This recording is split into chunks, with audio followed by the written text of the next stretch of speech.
Hello folks, my name is Jody and I am with Pristine Cleaning. I have recently completed the Professional House Cleaning course, which you can take with us at Pristine Cleaning and to get your certification in professional house cleaning. If you are interested in this course, please speak with Riss or Bree in the office. The course will teach you many things, but today we are going to focus on the 5 ergonomic stressors of house cleaning.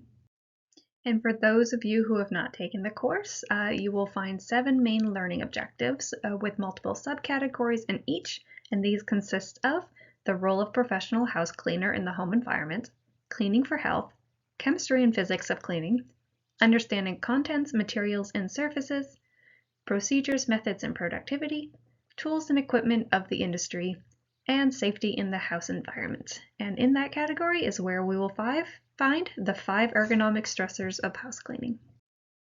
So what are the 5 ergonomic stressors, you might ask? So you have awkward posture, frequent or heavy lifting, repetitive motion, excessive force, and crouching and kneeling. So these are the most encountered hazards in house cleaning, and because of the physical demand involved in cleaning, this leads to a disproportionately higher number of injuries compared to other industries.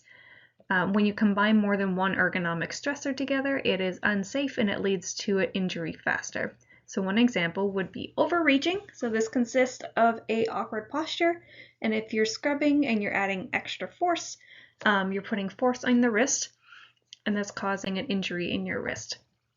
However, a vast majority of these injuries are preventable with habit changes. This is also supported by ergonomic research, which shows a remarkable reduction in discomfort and injury with relatively simple changes. So raise your hand if you felt sore at the end of the day. I think everyone has. So ergonomic stressors lead to injury. So what is soreness? Soreness is the body's way of telling you it has been pushed hard and needs to heal. If not properly guarded against, these stressors can lead to a work-related muscular skeletal disorders over time.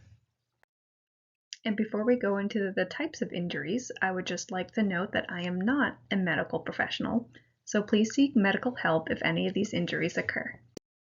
So some of the possible injuries that may occur consist of sprains, which is a stretching or tearing of the ligaments, strains or tears, which is a soft tissue damage that has been done to a muscle or its tendon due to being overstretched or torn, tendinitis, which is the inflammation of a tendon, most commonly from overuse and forceful repetitive actions, tenosynovitis, which is the inflammation of the protective sheath or the synovial membrane that surrounds your tendon due to overuse. It is painful and hard to move your joints, and carpal tunnel syndrome, which is also due to repetitive movements. It causes numbness, tingling, and pain in the hand and forearm and occurs in the median nerve, which just goes straight up and down your arm right here, and gets compressed at the wrist because of swelling.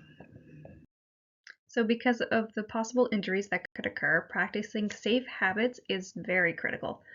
No one is going to tell you to be there, when to fix your posture, when to stretch. It is important to be mindful and listen to your body, and only you can ensure that you are practicing safe work habits. So simple changes in techniques can lead to less injury and discomfort. So the first of the 5 ergonomic stressors is awkward posture.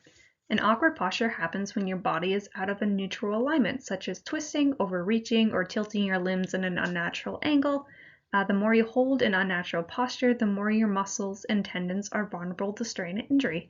So looking at these pictures over here, the first one is your awkward posture. You want to make sure you're like the second one, which is a natural alignment, when your body is not strained or overreaching.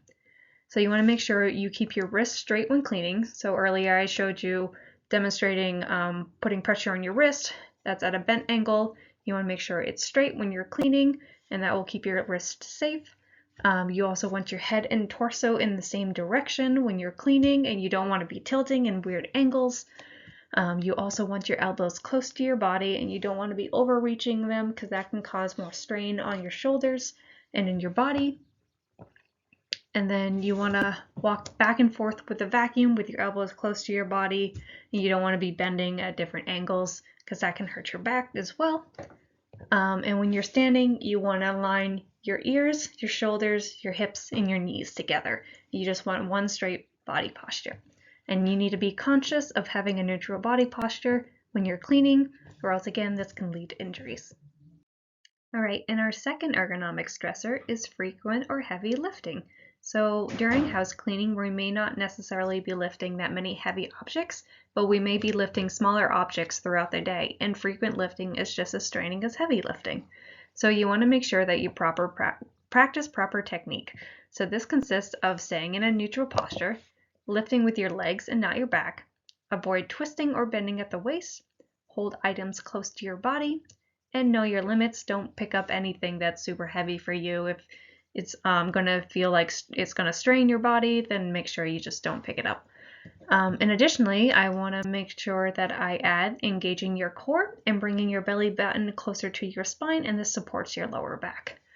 So looking at these pictures, the wrong way, the first one, is the back is arched, and as the back arches, it changes directions toward the neck, and this causes strain on the back and the neck, and it can cause pinched nerves.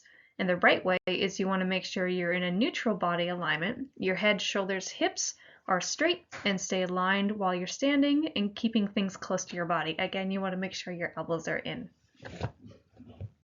Right, third, we have repetitive motion, and this is repeating the same movement over and over again. This leads to strain in joints and muscle injuries and can affect other structures nearby in your body, such as nerves and blood vessels. This also leads to carpal tunnel and tendonitis, which leads to the numbness that you feel in your wrists and arms because joints and muscles are strained and affects the nerves around them. House cleaning can lead to a lot of repetitive motions, but can be managed with maintaining your posture. So things you can do to help with repetitive motion. This consists of breaking up your task. So don't do all the same task right in a row. You don't want to go around the entire house cleaning all the showers at once. You want to break up different muscle groups that you're using while doing different tasks. So another thing you can do is stretch, and you want to make sure that you're stretching gently, because if you're forcing a stretch, your muscle isn't going to relax into that stretch, and it's going to fight back, and it's not going to help your muscle at all. So stretch any part of the body that's involved in repetitive motion, which is very important. One thing you can do is stretching your wrist gently. So you can stretch here, and you can stretch it down, and you can hold it for just a moment or two. I do about like 5 seconds on each. And this gives blood circulation back in your muscles and allows it to recover. And you also want to alternate your hands. So you want to use your non-dominant hand for tasks you normally wouldn't do and train yourself to be ambidextrous. This leads to less discomfort. So this also reduces the work on both sides of your body by 50% and allows the side that you're not using to rest and recover. So you want to also make sure that your tools fit your hand and the task. So for example, you want to make sure that your mop handles come up to your chin, so you're not bending over while you're mopping or vacuuming. You want to make sure that you keep that neutral body alignment and push the mops and vacuum, maintaining a straight back. All right, fourth, we have excessive force. The more excessive force, the more time it takes for your body to recover. So this increases your chances of injury, and your hands become susceptible to damage from forceful grips and pinches. And you want to, again, scrub with a straight wrist, not a bent wrist. So ways that you can help with excessive force is, again, you want to take periodic breaks. And what I mean by this is not sit around on your phone or procrastinate. You take periodic breaks from the muscle group that you're using. So if you feel that your wrist is starting to be strained from excessive force, find another task where you can use a separate muscle group, such as vacuuming or mopping, or something that is not putting strain on your wrist. Again, you can take a break and you can stretch. That is one thing that you can do. Again, make sure you stretch gently. You want to stop, rest, and stretch when you feel the discomfort coming on. And another thing you can do to reduce the force is adjust your grip with the position or change tools. So you want to let the bristles do the work, and you don't need a strong arm when you're cleaning. So only use the force needed to get the job done.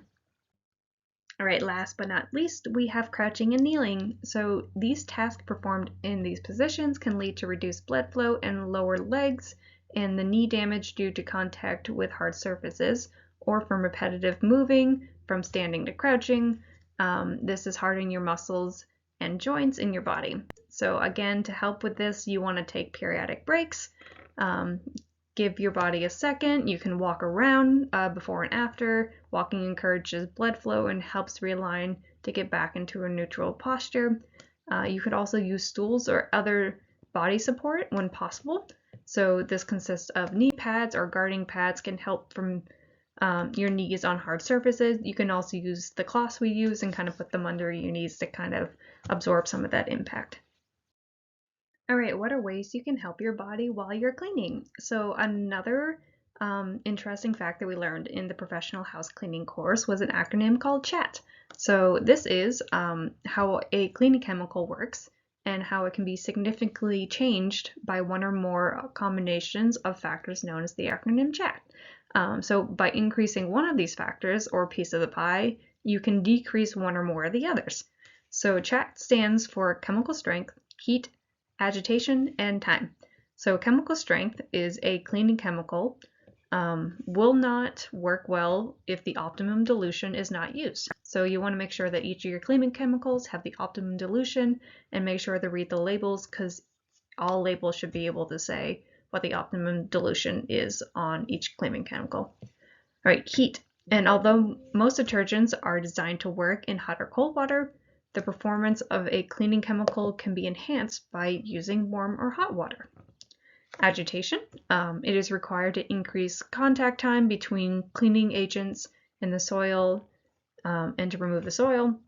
So you can use things such as abrasive pads or scrub brushes. This can improve the cleaning product's ability to break up soil and reduce the amount of cleaner needed and the time it takes to complete the job. And then time. The length of time a cleaning agent is allowed to remain on the surface is called dwell time or contact time, and it can affect the performance of a cleaning agent. So typically, the longer the contact time of a solution, the better the solution works. So you can move on to other cleaning tasks while you soak like a really hard stain or something.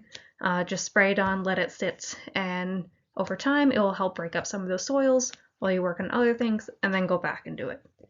So you can use CHAT to reduce the scrubbing, which will help relieve the amount of stress on your wrists. All right, ways to prevent any injuries. So one thing you want to do is warm up your body, and this consists of stretching. So you can increase blood flow to your muscles, make your muscles more flexible, range of motion increases, prepares muscles for the task, and reduces back pain or any pain at all, and reduces the amount of pull muscles that you're going to get. So make sure you stretch. All right, some other ways to prevent injury. You can do different activities such as yoga or strength training. So with yoga, I do yoga every morning. I find that doing 5 to 15 minutes every morning is all my body needs to really feel a difference for the day. And you can just jump on YouTube and there's a bunch of free resources on YouTube and different flows for stretches and yoga flows and a whole bunch of stuff on there. With strength training, you don't have to go out and do like super heavy lifting. We're just talking about with strength training, you want to make sure because house cleaning is very physically demanding. You want to make sure that your muscles are ready for the job at hand and not being strained and that they're strong enough for the job. So you can do little things with resistant bands, squats, you can do core building exercise or just lightweight training just to keep your muscles in shape.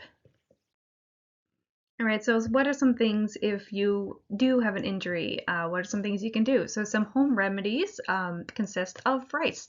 So RICE stands for rest, ice, compression, and elevate. So you want to make sure you rest those strained muscles. Strained muscle is more susceptible to re-injury, and you want to give your body time to repair itself.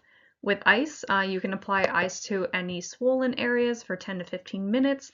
If you feel that you have a muscle that is very tight, you can add heat, or you can do a combination of 10 minutes with ice and 10 minutes with heat and go back and forth. This also helps loosen up your muscles as well. Compression. So you can apply compression bandages to reduce swelling. Braces also help keep strained areas in a neutral position and relieve symptoms. So I have a couple braces here that I use. So one of these is for nighttime sleeping and one of these is for daytime in the job that is breathable, and you can keep this on while you're working and cleaning houses, and it keeps your wrist straight, so you're not overextending it while it's trying to heal. And a 2012 study found that using wrist brace at night do more to relieve carpal tunnel symptoms than not using a treatment at all. And wearing a brace during the day helps to prevent repetitive motion or extra strain that will make your symptoms worse. And then after you take it off, be sure to keep moving your wrist like you normally do. This helps your muscles stay loose and strong. So with elevating, you can help reduce swelling as well. So make sure if you elevate anything, if it's swollen, make sure it's above your heart. So if you have a swollen ankle, you're laying back, you want to make sure you elevate it up a little bit. All right, thank you, and that is my presentation. Remember to be mindful of your body and keep a water bottle with you to make sure you stay hydrated.